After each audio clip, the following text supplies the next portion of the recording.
Тажик оппозициясынын тарапташтары Рахмондун Европадагы сапарына каршы акция өткөрдү.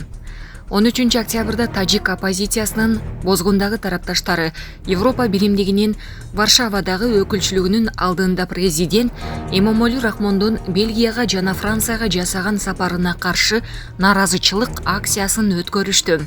Алар колдоруна Рахмон диктатор жана авторитардык өлкөнүн башчысы деген жазууларды кармап, тажик бийлигин кыйноолорду токтотууга жана саясий негиздер менен камалгандарды эркиндикке чыгарууга чакырышты.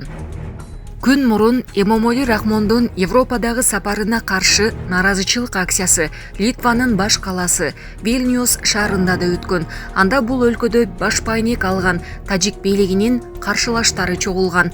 Рахмон Бельгиядагы расмий сапары аяктагандан кийин 12 октябрда Парижге барып, 13 октябрда Франциянын президенти Эммануэль Макрон менен жолуккан. Анда лидерлер Ауганстандагы оор саясий жана гуманитардык абалга өзгөчө көңүл бурушкан.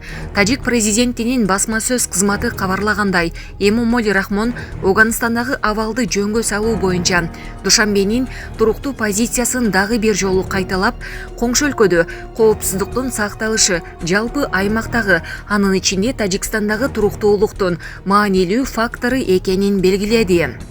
Эмомали Рахмон Европага барардын алдында Тажикстандагы саясий туткундарды коргоо комитети Европарламенттин жетекчилигине кайрылып, оппозициянын 6 талабын тажик президентине жеткирүүнү өтүнгөн. Укук коргоочулар Европа биримдигинин Рахмонду саясий туткундарды куугунтуктоону токтотууга, аларды түрмөдөн бошотууга, саясий партиялардын эркин иштөөсүнө уруксат берүүгө, ооган качкындарын өлкөгө киргизүүгө чакырууну өтүнүшкөн. Эмомали Рахмондун Европа өлкөлөрүндөгү расмий сапары 14 октябрга чейин уланат.